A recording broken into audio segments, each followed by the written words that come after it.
सोलापूर स्थानिक गुन्हे शाखेनं दमदार कामगिरी करत मोबाईल टॉवरचे कार्ड व केबल चोरी करणाऱ्या 3 गुन्हेगारांना अटक करत त्यांच्याकडून 1 लाख रुपयांचा मुद्देमाल हस्तगत केला आहे। सोलापूर स्थानिक गुन्हे शाखेने उल्लेखनीय कामगिरी करत मोबाईल टॉवरचे कार्ड व केबल चोरीचे 4 गुन्हे उघडकीस आणले असून एकूण 1,80,000 रुपये किमतीचा मुद्देमाल हस्तगत केला आहे। या प्रकरणी 3 आरोपींना जेरबंद करण्यात आले आहे। मोहोळ बस स्थानक परिसरात आरोपी येणार असल्याची गोपनीय माहिती मिळाल्यानंतर पोलीस निरीक्षक संजय जगताप यांच्या मार्गदर्शनाखाली सहाय्यक पोलीस निरीक्षक विशाल वायकर व त्यांच्या पथकाने सापळा रचून कारवाई केली। यामध्ये शरद रामकृष्ण थोरात व 29 राहणार ढाळेफळ तालुका केज जिल्हा बीड, रवी रतनसिंग शिवसिंगवाले व 39 राहणार कुमठा नाका सोलापूर व मेहबूब अजिज कुरेशी वय 33 राहणार सोलापूर या तिघांना ताब्यात घेण्यात आले।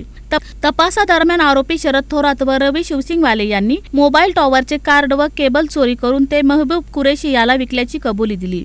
या टोळीने मोहोळ व सोलापूर तालुका पोलीस ठाणे हद्दीत गुन्हे केल्याचे निष्पन्न झाले असून कलम 379 अन्वये नोंद असलेल्या गुन्ह्यांशी त्यांचा संबंध आहे। सदर कामगिरी पोलीस अधीक्षक अतुल कुलकर्णी, अपर पोलीस अधीक्षक प्रीतम यावलकर, वरिष्ठ पोलीस निरीक्षक संजय जगताप यांच्या मार्गदर्शनाखाली पार पडली। या कारवाईत सहाय्यक पोलीस निरीक्षक विशाल वायकर, पोलीस हवालदार विरेश कलशेट्टी, पोलीस कॉन्स्टेबल बाळराजे घाडगे, अनवर अत्तार हरीश थोरात, राहुल दोरकर व सुनील पवार यांनी सहभाग घेतला।